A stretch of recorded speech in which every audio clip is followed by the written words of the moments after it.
This show is sponsored by Sevi, answering all your commercial real estate needs. Sevi is the first commercial real estate company committed to the 4 C's: commercial real estate, community, content, and culture. Go visit Sevi at Sevi, SEVI, properties.com. Again, SeviProperties.com. Hello, everyone. Welcome to the DMV Business Show. I'm your host, Otto Sevilla. Today, I have a very special guest for us. We have David Gadis. David is the CEO and General Manager of DC Water. They are one of the largest water utilities in the country. Welcome to the show, David. Thank you very much. I appreciate it. Of course, the pleasure is all mine. Just in case someone in the audience, obviously they know DC stands for Washington, DC, but they're like, what is DC Water? Obviously something to do with water. What do you folks do over there at DC Water? Well, that's a great question. A lot of people, as I travel the country, and people ask me where do I work, and I say DC Water, and they say, "What is that?" And I tell them, we provide you with drinking water and also wastewater treatment. Here at DC Water, we say water is life, and it truly is. I ask people sometimes, just try going 6 hours or an hour, 6 hours, 12 hours, 24 without water. That would mean there would be no heating, no air conditioning, because all of those organizations, the gas company, the electric company, they're our biggest customers. They use more water than anyone in the district in order to supply those energy sources for us. But overall, we provide the drinking water for the customers here in the district, and we supply and we treat the wastewater for Loudoun County, Prince George's County, and also Fairfax and other counties. So we have about 1.8 million customers on the wastewater side of our business, and we have more than 800,000 customers on the water side of our business. So as you stated earlier, it is one of the largest utilities in the country, and on the wastewater side, it is the largest advanced wastewater treatment plant in the world. So Really? we get many customers from around the world to come and talk to us about how we're treating waste and processing it. What are some of the special things that we're doing? So it is a very large and complex authority here in the district. That's amazing. I didn't know that part as far as you also servicing surrounding counties besides just the district. Yes, yes. So Okay. we take on all of their flow from a wastewater standpoint, Hmm. and we process and treat those flows for them as well. And then after we treat them, there's a number of things that we do here on the wastewater side. We take some of that wastewater and we actually take it and it becomes a fertilizer. We sell the fertilizer in some of the local hardware stores, but some of our biggest customers are farmers, DDOT, and others that are doing restoration projects. And the fertilizer not only helps grass, but plants and all sorts of things grow. We sell to people that have farms and are growing fruits and vegetables and those sort of things. And so our product is a very, very good product. We also we also send that finished water on the wastewater side back into the Potomac. It goes into the Chesapeake and then out into the ocean.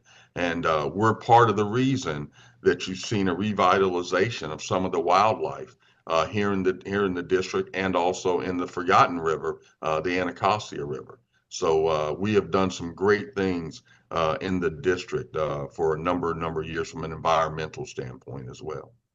Speaking of the water, the river, the Potomac River here, Hmm. it just helps me remember as far as the Olympics in Paris, and there were some people complaining about the water in the Seine River. Um, Hmm. do you recommend for us? Can we swim in the Potomac?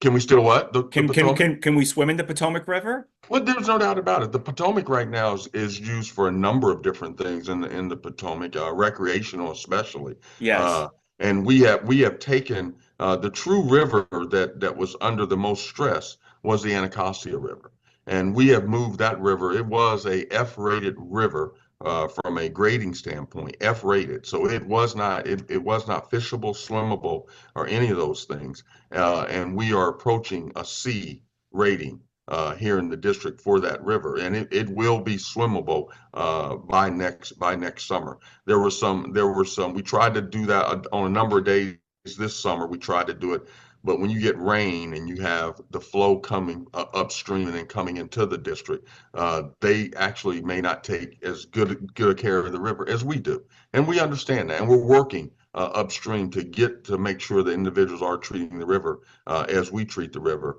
But you can come down anytime and see the boats on the river. High schools, they're having different events on the river. So the river is changing, the Anacostia, but the Potomac River has all as is changing as well. And a lot of that has to do with our deep tunnel project. We have a major project. It's the largest construction project ever in the district, ever. And so as a result of that, the pipe that we have 100 feet in the ground, it's 30 feet in diameter. It gets us to a point where there's no excursions, or where water is coming from, wastewater is going back into the river. And so we're keeping it all in the pipe, and the river then refreshes itself. It gets healthy. And that's what we're aiming for, is for the river to get healthy, and it is getting healthy. Is that the reason why you were able to improve from F to almost now a C rating? Without a doubt, without a doubt. No, no, there are none of the water that comes from the street, or for years, the flooding has been happening in the district, flooding all over the district. You don't hear about as much flooding anymore as you used to, and that's because of the big deep tunnel project that we have, where we are storing the wastewater and the sewer water, and also any water coming from the streets. We're storing it in the pipe until the event is over, and then we send it on over to Blue Plains in order for it to be processed. In the past, without that, you had overflows. And so what you had was, there was nowhere for the water to go except back into the rivers. So Mhm. you had these rivers taking on all of this excess water that was on the streets, and the sewage water that the pipes could not handle. The District of Columbia, when the system was built, it was built for a 2 to 5 year storm. So that means that the storms that are happening now, we're getting 2, 3, 4, 15 year storms in one summer. And so we can now handle that. In the past, we could not. And so it was either you had to build a new system and separate your system from a wastewater standpoint, or you could build the deep tunnel. We chose to go with the deep tunnel project. You were mentioning earlier, David, how, there are people from all over the world, far and away, coming here to the district to see what you're doing. Are those one of the methodologies, or what techniques are you implementing there that others can learn from, as far as maybe they could use it in Paris, they wouldn't have that situation, or other parts of the world? Well, there's a number of things that we do with our wastewater and also water. But on the wastewater side, the making of turning the uh, the solids and those sort of things into energy. So today at Blue Plains, we have a big energy component where we're reusing, a lot of this sewage and those sort of things, and turning it into energy. We have in our headquarters here, we're basically off of the grid when it comes to energy. Our headquarters was built on top of a pump station, and we're using the energy from the pump station in order to heat and cool the building. The water that is in the toilets themselves, Mhm. that is water that's reused from the water that we gather from our rooftop and also from our parking lots, and those sort of things. So there's a number of different things we're doing from a reuse standpoint, and I think that's something that we're going to have to start looking at as well, is reusing water as we move forward here at the authority. That's amazing. When we started, we already went deep into DC water, but if I can just take it back, are Okay. you originally from the DMV area here? I am not. I'm originally from Indianapolis, Indiana, and I call myself just a good old country boy. My mom is from Tennessee, a little small town in Tennessee, and my dad's from Arkansas, a little small town in Arkansas. Uh, I'm blessed to have them both still in my life, but I'm from Indianapolis, Indiana, born and raised. So what brought you, I guess your parents or what brought you and the family over to Indiana? Well, my mom and her family gravitated from the South, from Tennessee to Indianapolis. My dad's family did the same thing. We still have family on both parts of the country. If you can imagine, back in the 30s when my grandfather began, his move. He was born in the late 1800s, and he made a decision in the late 20s to move to Indianapolis. And he was not unlike most individuals back then that had a real struggle with reading and writing. And our name is supposed to be spelled with two D's. So Okay. in the southern part of the country, my relatives, they spell their name with two D's, so it's Gaddis. When he went to Indianapolis, they started spelling with one D. And all of my family in the north spells their name with one D.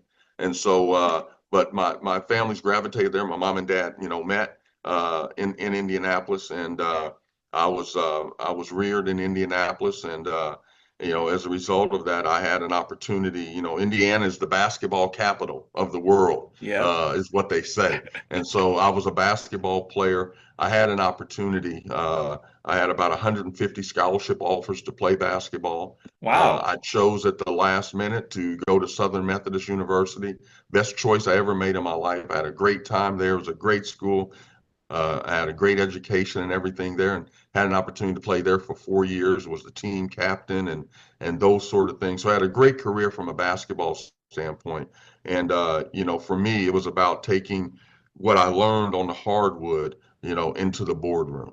And so I was able to do that. And dating back to when I started playing basketball at 7 years old, up until when I graduated from college and started working. But my family has a long lineage in the water industry. My father worked at the Indianapolis Water Company, started there in 1962, and he retired in 2002.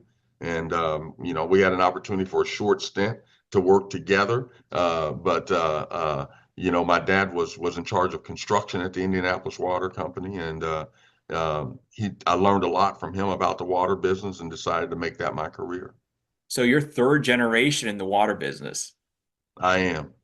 I am. Yeah. Wow. So it's literally put bread and water on the table in my family for years, literally. Literally, it So has. yes, it has. It has.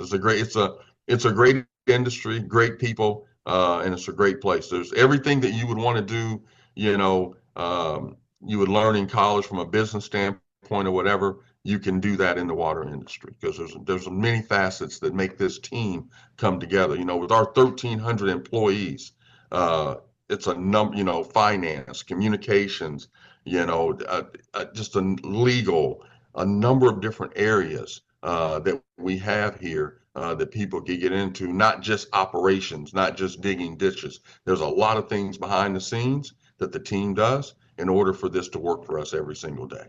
Yeah.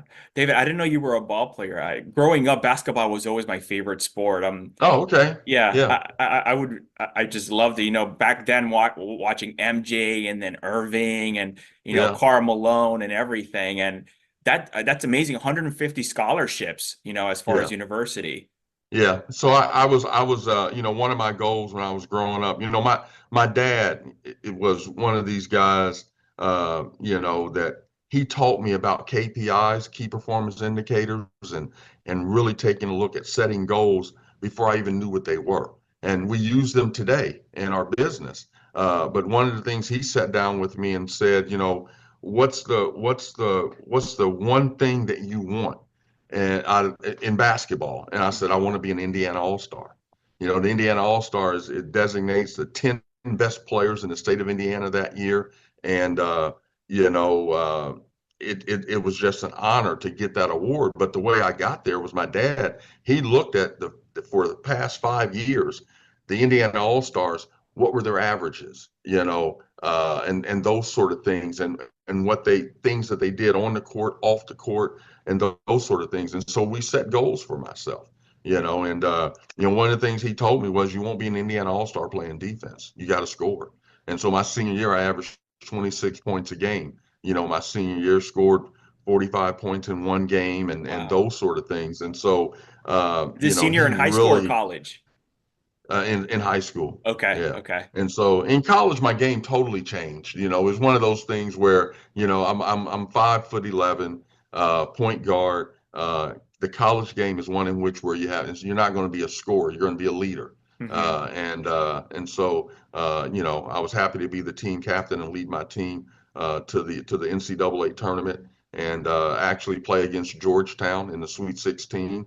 We lost by 1 point that year that they won the national championship on a Okay. last second tip in, and it was a great year for us though, and it was a great experience for me. And the things that I learned there from a leadership standpoint and being a team captain, I think I've been able to use my entire life.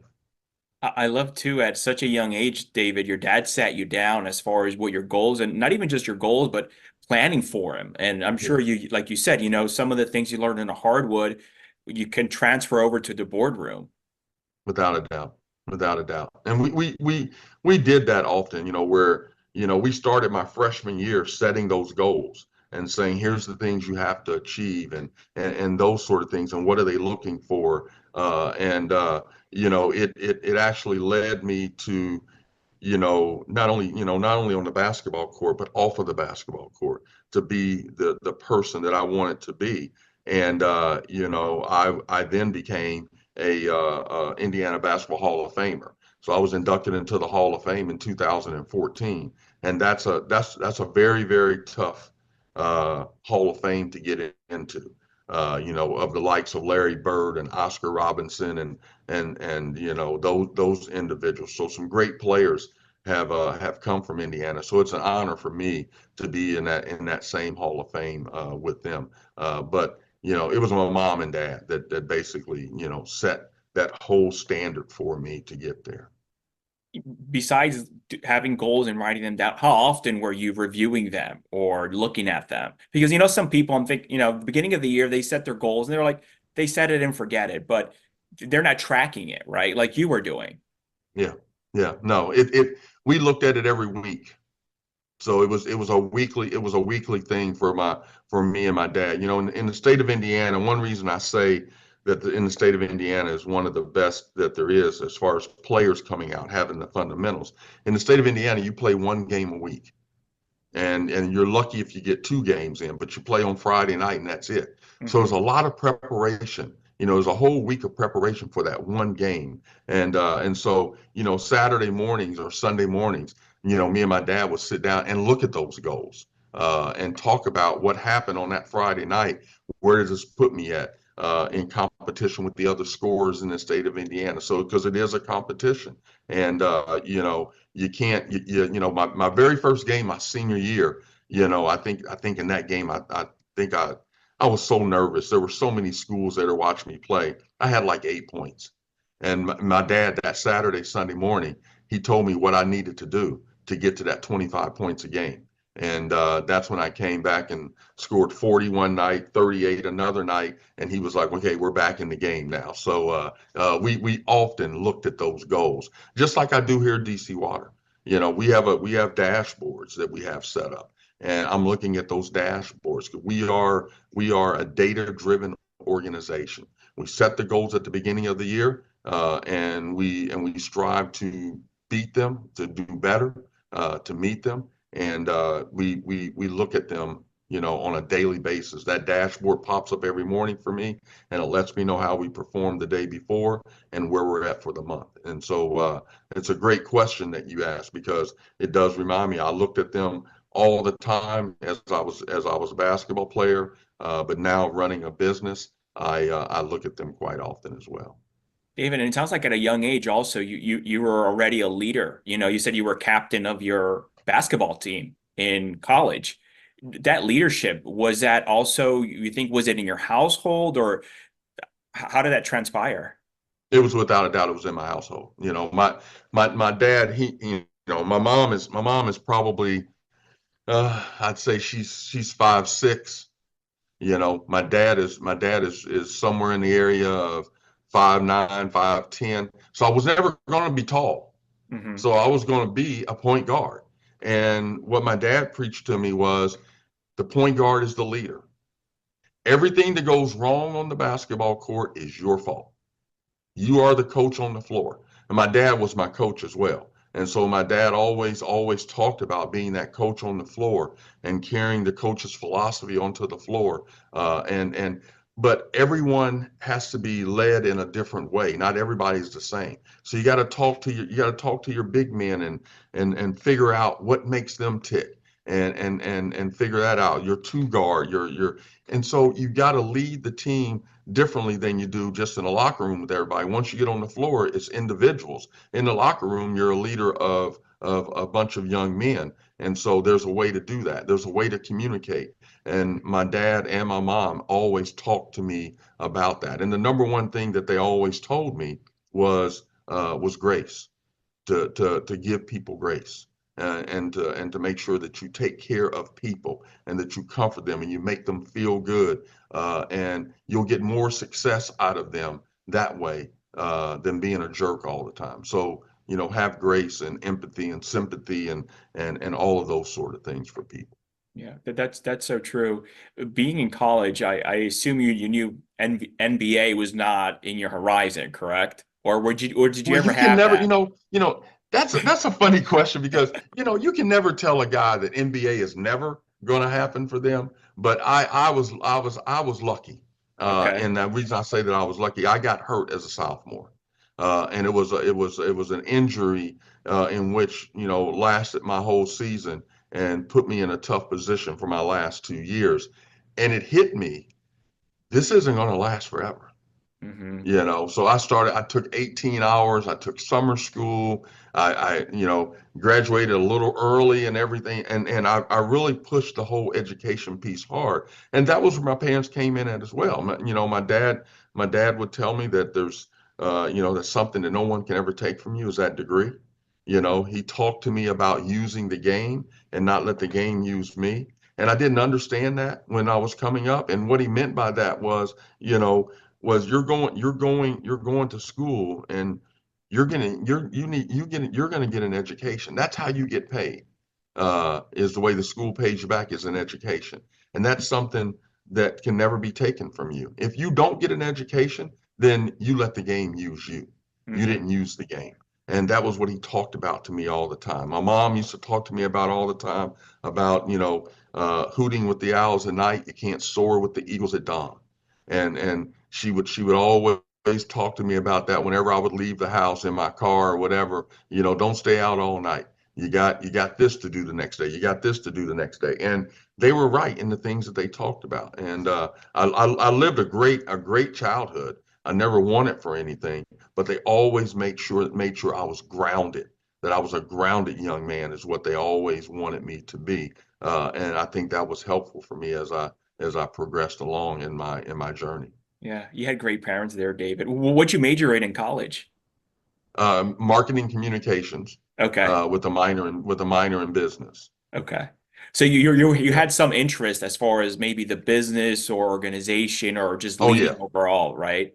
Without a doubt. Without a doubt. No, Okay. without a doubt. That's, I wanted to, I thought that I wanted to do broadcasting is what I Hmm. thought I wanted to do. And, when I graduated, I was actually on the SMU basketball network. So I worked for NBC and called games on the weekends and during the week and those sort of things. But it hit me real quick that in order for me to get in that business, very competitive, first of all, but if I wanted to do something in the media piece, I had to go work in little small towns. And nothing against little small towns, but it's not the journey that I wanted. I was one of the reasons I went to SMU was because when I graduated, I didn't have to move. Most times when you go to school, wherever you may go, uh, you have to move. You have to go back. You have to go somewhere. You can't stay in that town because there's Hmm. not a lot of industry there. And that was one of the things that sold me on SMU was it was in Dallas, Texas, and as a result of that, I could live in Dallas, and that's what I did when I graduated. So I was able to live in Dallas for 4 years before I went back to Indianapolis, but it was a great 4 years. After graduation there, what were you doing those 4 years? I went to work for the Quaker Oats Company. and I was in charge of marketing. So I was part of my There you degree go. Okay. was with the Quaker Oats company. So one of the big items that I was in charge of marketing of was the Mr. T cereal. Ah, So Mr. T. Mr. T, it was the Mr. T cereal. So I was in charge of that. And a secret though is the Mr. T cereal. All it is really is Captain Crunch crushed into T's. So don't tell anybody. Oh gosh. Did you meet him? I did not. I Okay. did not. I did not. I just handled the whole marketing piece and the sales piece for the Mr. T cereal. So, it was about training a number of the sales agents that are in the field about the product and those sort of things. And it was a great experience for me before I went back to Indianapolis. What led you back home? Well, what led me back home was, I was ready to go back home. I loved Indianapolis. When you think about it, I had been gone for 8 years, and when you play college basketball, that's you miss Christmas, you miss Thanksgiving. It's one of those great holidays. You're playing, Mm-hmm. or practicing and those sort of things. And I wanted to go back and be around my family and become grounded. And it was a great opportunity for me to begin looking at the Indianapolis Water Company. I had worked for the Indianapolis Water Company in the summers, starting when I was 16, 17 years old. And so I would go back home in the summertime, work at the company. And I did a number of different things at the companies, ranging from washing windows to actually working on a main lane crew and putting water pipe in the ground. So I've learned this business from the bottom up, literally Mm-hmm. from the bottom up. I learned about pipe specifications and hydrant specifications and also the meters and which is your cash register and those sort of things. So it was a great learning experience for me, for about 6 years when I worked there in the summertime. When you came back to the Indianapolis Water Company after Mhm. Dallas, what was your role there, David? Well, I actually before I went to work at the Indianapolis Water Company, I had a great opportunity to get into the insurance business, and I became an executive in the insurance business. And when I left the insurance business, after being an executive in the insurance business, it was a great fit for me at the Indianapolis Water Company because of the insurance risk that a water company has. So I went to the Indianapolis Water Company as a vice president in charge of risk management. And so as I began to look at things, what I learned when I went back to Indianapolis Water Company was the quickest way to work your way to the top is to take on everything nobody else wants to do. So when we would be sitting in the boardroom, or we'd be sitting in senior executive meetings and there were things that came up, I would always volunteer to take them. So before you knew it, I had formulated an area that they renamed shared services. And shared services then is kind of like administration services today.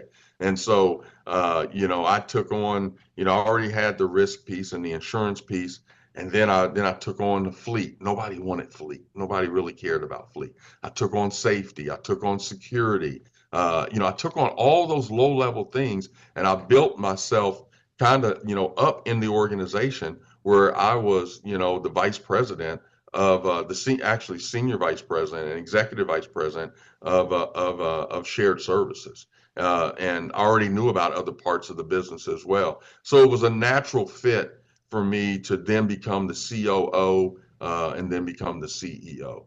It was just a natural thing for me, that progression. So it was kind of, again, it was me just taking on things that nobody else wanted to do. So and it was fun to do and learn those things. When you were taking on these additional duties, was it just you taking it on, or did you also have a team that would be helping you? I had to build a team. I built a team, and that was one of the things that I would sit down, with our CEO at that point in time. David Kelly was his name, and me and Mr. Kelly would sit down, and he taught me a lot about the business as well, and from an executive standpoint. And he assisted me in building these teams. As I took on things, there would be teams that came with them, but then we would talk about who are the best leaders and those sort of things to come in and assist. And do you go out and hire someone? Are there individuals internally? and we had a great relationship. But I did build a team when I had shared services, and of course there was already a team there when I took on as a COO as well. And then you said you became CEO. And then I became CEO. That is correct. Yes. Eventually, what led you to DC Water? Well, what led me to DC Water was I had, my career, I was at the Indianapolis Water Company for years, and then the Indianapolis Water Company, which was owned at that time by a company called NiSource, and NiSource was ordered to sell the Indianapolis Water Company because they were forming a monopoly, and in selling the Indianapolis Water Company, um, I can't hear you. I'm sorry. It's okay. I wasn't saying anything. Okay. And in selling the Indianapolis Water Company, one of the things that happened was the Veolia, North America, was one of those individuals that took over the Indianapolis Water Company and operated and ran the Indianapolis Water Company. And I actually became the CEO under the Veolia leadership.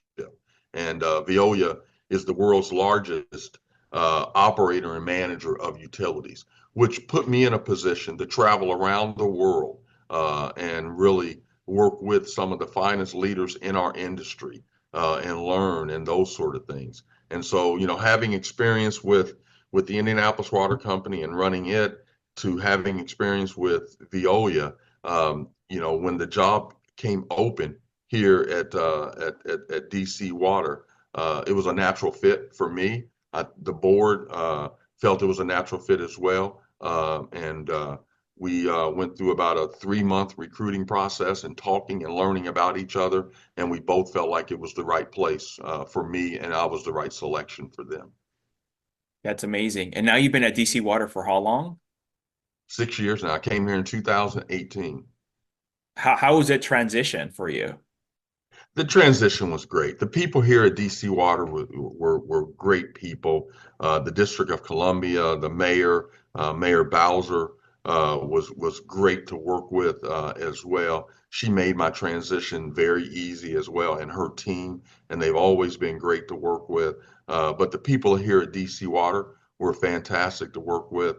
Our chairman, Tommy Wells, at that time, Chairman Wells was over DOEE, and he was the chairman of the authority.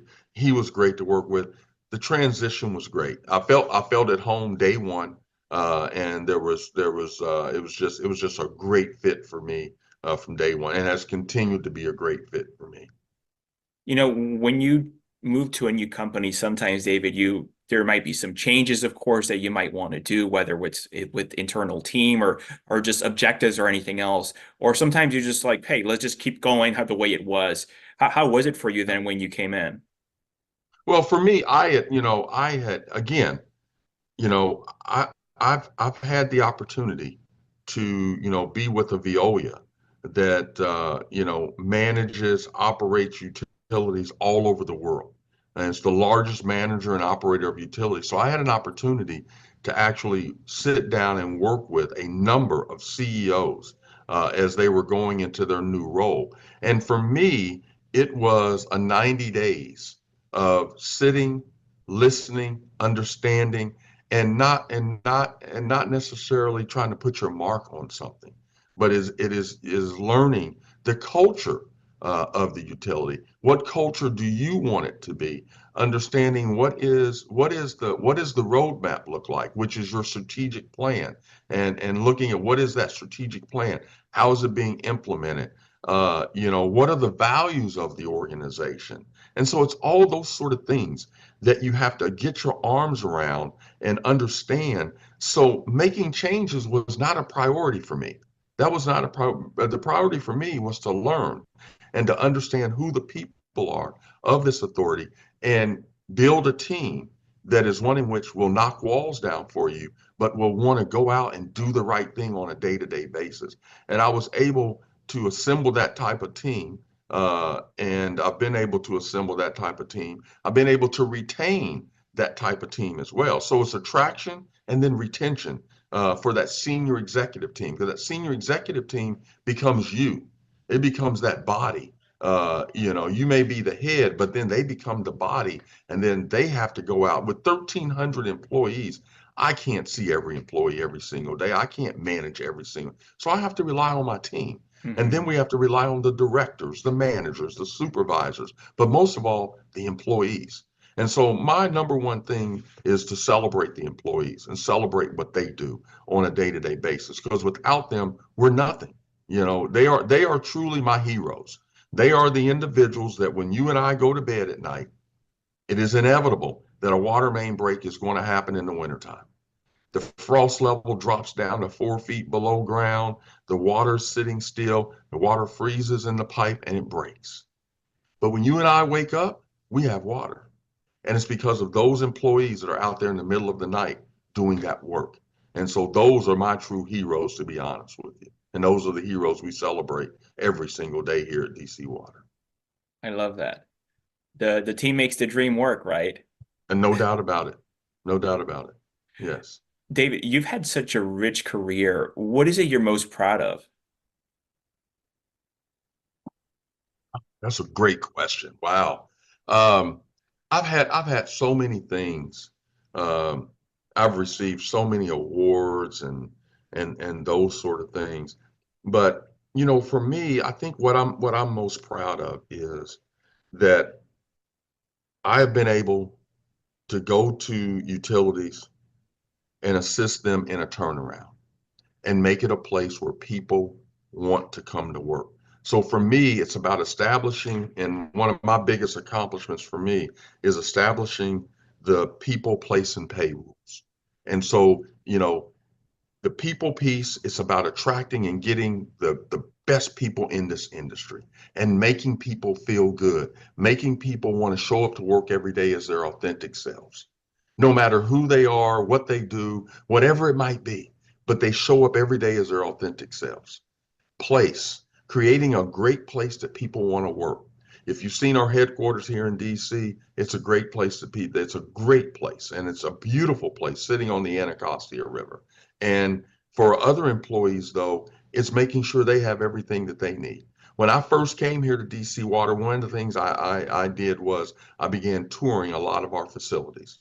And one of the facilities I toured, it was a pump station, and we've had a lot of issues uh, over these wipes that people use and they flush.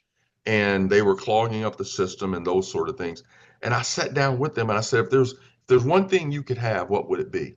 And they said a decent bathroom, a locker room, somewhere where I could go in, shower after dealing with sewage all day, and then go home to my family and not have to go in the garage, get naked in the garage, and then go in the house. They said it would be great if we had that. And I thought about that. And that's not good that people don't have that.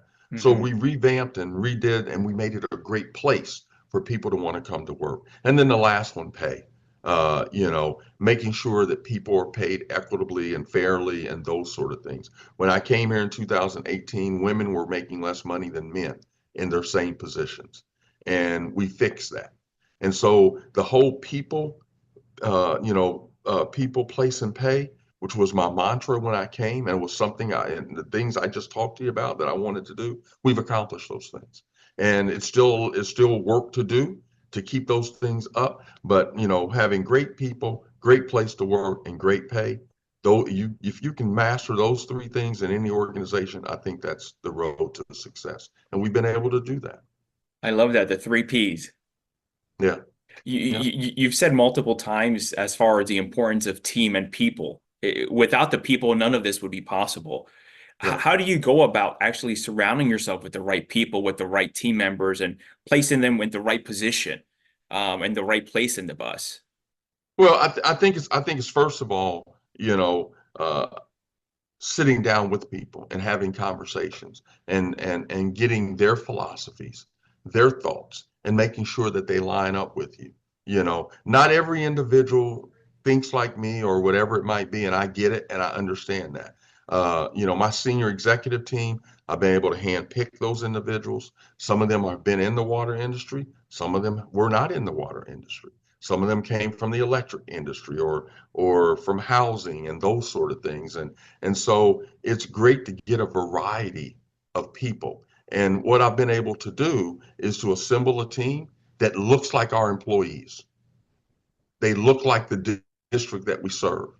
And that's important, that we have those sort of things in place, and that people can relate.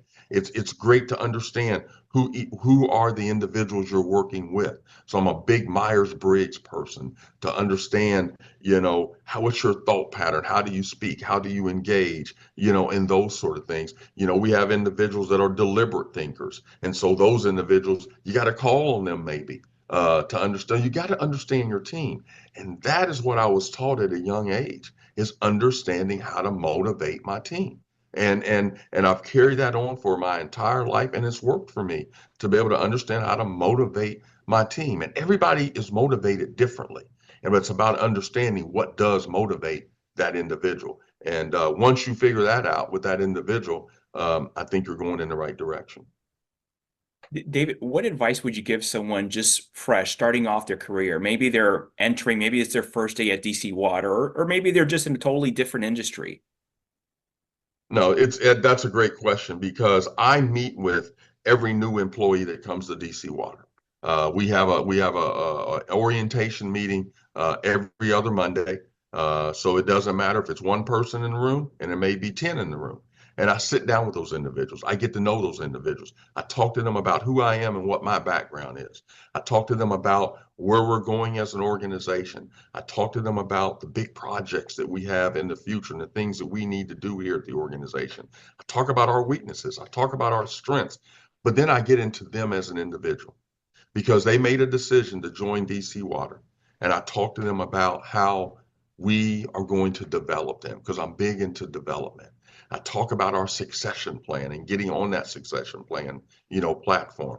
I talk about development, and when they do their reviews, they have to be actively involved in their reviews. I tell our management team, if an employee is nervous the day before their review, then you've not done a good job. And so we really take pride in our development and in reviewing our employees and talking about their future. What do you want to do? We have a program here called Walk in My Shoes, where employees can identify something they may want to do or want to change, want to go into another department or whatever, and they get to take a month and actually walk in the shoes of individuals in those departments. And so, you know, we have lead and learn sessions and all of those sort of things. So I tell people, when they come here to DC Water, or someone that was coming into the industry, is to be in charge of their future development. Get involved and be engaged when it's time to do your review. Talk to your supervisor, manager, director, VP, whoever it might be. What do you want to do in the future? And then they will talk to you about how they can help you. And having that HR department that works with individuals, having those managers that work with individuals. Because if we don't do it here at DC Water, that person's going to leave. We're training them then to go elsewhere. And when we lose employees, that's a huge, huge, money loss for us, because we spent a lot of money training people. It's the same thing with our interns. I really love having interns here every summer. We have about 30, it depends on the year, 30 to 60 interns each year. And we want to hire those interns when they come out of college. I believe in the returning citizens piece. We have individuals that have been incarcerated. They deserve a second chance. And so we have a returning citizens program. We have a program for high school students that don't go to decide they don't want to go to college. College isn't for everyone. And so we invite those college students in their own internship type of program. And all of these are paid internships. And so, we have a number of different things we're doing to develop our future here at DC Water. And I tell employees, get involved in those things and come to DC Water to learn and to work and to develop, and we'll be here for you. I love that. That's amazing, David. Thank you. What are some habits or traits that have helped shape you? I think, for me, I think that the habits and traits that have shaped me, I think first of all is uh, being accountable. And it starts with me being accountable and understanding what my role is. And so, when I became the CEO of Indianapolis Water Company, my father sat down with me. Actually, it was sort of a surprise where I went by. My parents lived about 2 miles from me, and I would always spend time with my parents. And every Saturday morning, I would go to my parents' house and sit down, have breakfast with my mom and dad, and it would just be the three of us, and we just talked, and we'd spend the morning. And so I remember that when I became CEO on a Thursday night, and we were not making the announcement until Monday. And but I had already moved into my new office. The former CEO, which was a good friend of mine, he had left the organization as well. And I surprised my dad by taking him to the office. And when he walked into my new office, which is an area of the company he had never been in, that was sort of the thing in the industry and back then in companies where, the executives lived in this ivory tower where nobody came to. And, I changed that. I took the door down because it was a passcode to the door and all that. But I brought my dad up and we walked in and he was like, "Your office is not in here." And I said, "Yeah, it is." And he just looked around, and when we walked into my office, the first thing he saw was his picture of me, him, and my brother. And he broke into tears because he knew what had just happened. And for us and my family and for Indianapolis and for the Indianapolis Water Company, the ceiling had been broken. First African American leader, at the Indianapolis Water Company. And as a result of that, my dad sat me down in my own office, and he said, "I want to talk to you." And what he told me, he said, "The reason you've been blessed to be in this position is you are here to take care of people. You are here to take, and it's not just the people of this organization, but it's the people in this community, because the water that they drink comes from you. And you have a huge, huge role here because people can get sick from your product." And he said, "You have to make sure that every single day you're producing a great product for the citizens of this community. You have to make sure that the minority businesses, women-owned businesses, are getting an opportunity in the utility business. You have to make sure that the employees are treated fairly. The employees that you now are in charge of and that you take care of have been people that have been to our home, that we've broken bread with, that we've had barbecues with, all of those sort of things. He was with the utility for more than 40 years. And so he had a lot of good people there that he was attached to, and he wanted to make sure I took care of those people. So for me, it's those kind of uh, things that have happened in my lifetime that have had an impression on me and make me who I am today. What a lovely story. Your father, David, it's an amazing person. Yeah, no, he is. No doubt about it. No doubt about it. He and my mom, behind every great man is a great woman. And 100%. so I have to always give homage to my mom as well. But I had two great parents. I really, really did. And without them, I probably would not be, who I am today. And it has been, you talked about earlier about some of the things that I really, took a lot of pleasure in and doing. But one of the things that I take a lot of pleasure in is helping people, especially people coming into this industry, especially minority individuals that come into this industry, people of color that come into this industry, because this industry has been an industry that has been predominantly white male. Hmm. And so, I started an organization called the CEO Forum, and the CEO Forum is for those diverse CEOs in the country in the water industry. There's 28 members today. and the women are people of color, which includes Asian, Hispanic and African American, and those sort of individuals are a member of, and they're CEOs. And we get to come together for 3 days and talk about some of the things that are different for us in this industry, some of the things that are different for us in our jobs, in our communities, and how did you get over it? Did you experience it? And it's great to have those individuals to talk to. And we've had, this has been going on now for a couple of years, and we've cried, we've laughed, we've done all those things together because there's been so many different stories and experiences that people have had as a CEO, and so those are sort of the things I like to do, is to be able to give back as my career begins to take that to a vision of retirement one day. And so, but I want to be able to say that I did give back, and especially to the people. That's great. What would you say is your biggest challenge with your role as CEO of DC Water today? Well, I mean, when we talk about, for me, one of the biggest challenges for us, and it's DC Water, but other places as well, is that we have an aging infrastructure.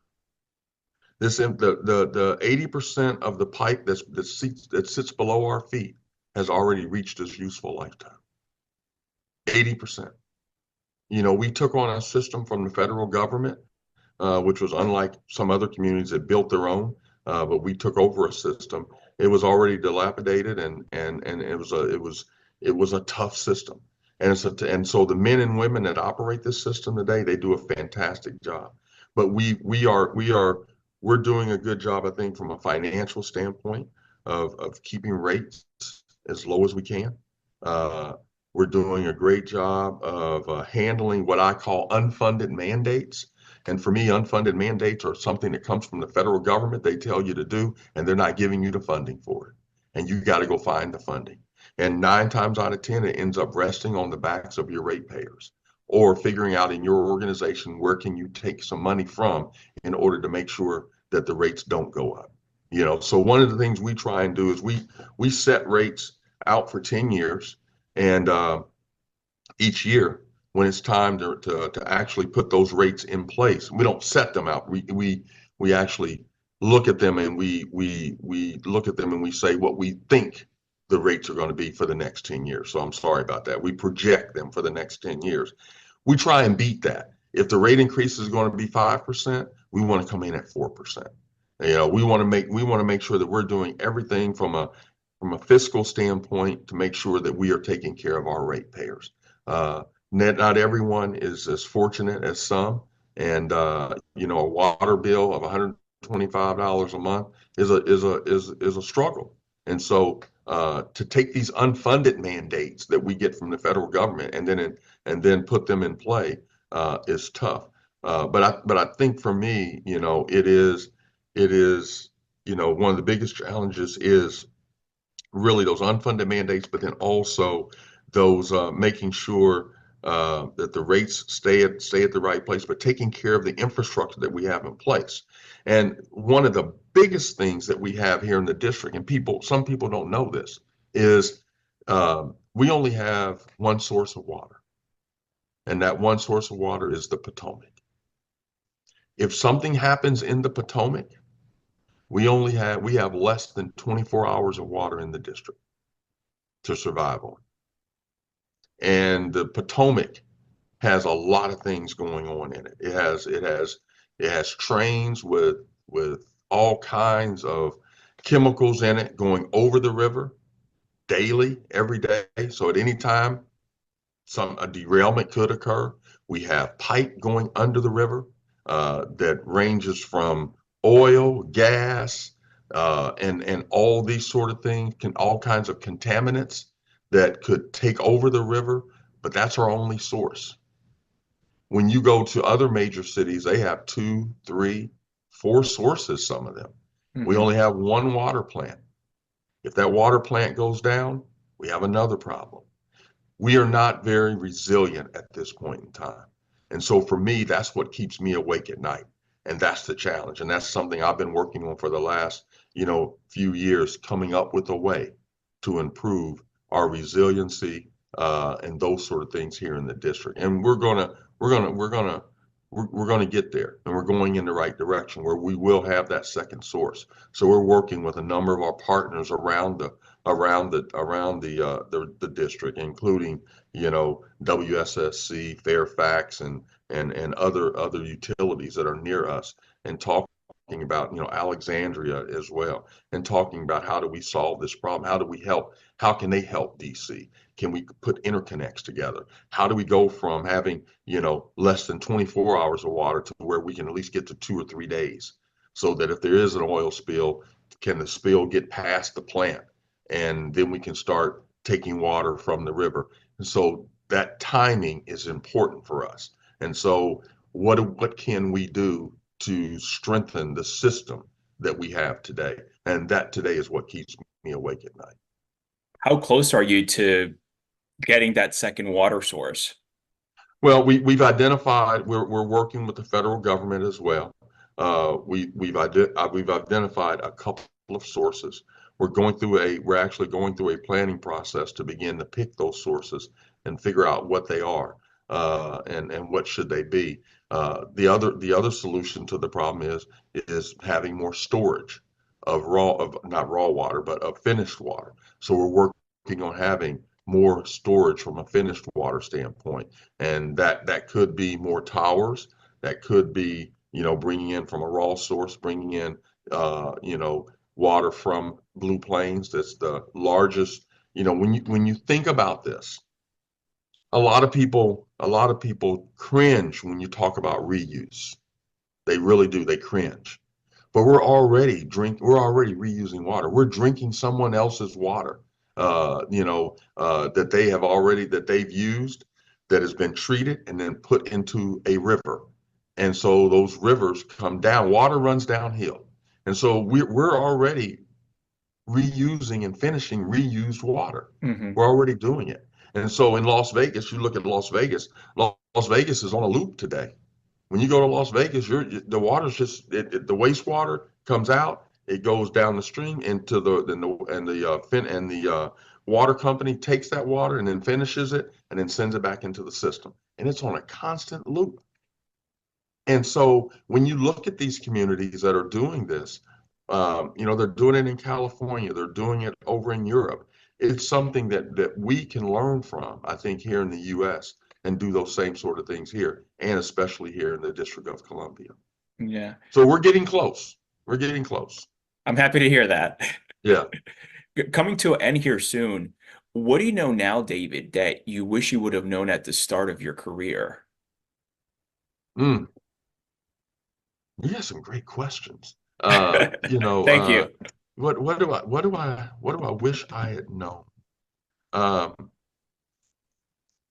you know, it took me time to become the leader that I am today. So I didn't know all these things, even though my dad had led me in the right direction. But I think that it's one of these things where people can talk about it, and you can be an athlete and understand hard work, helps and everything. But I think that, for me, it would have been, I wish I had known that the work I needed to put in, that it truly does come out on the other side as good stuff, whatever it may be, whatever you may be trying to do, that hard work matters. And if you put the work in, you will get it.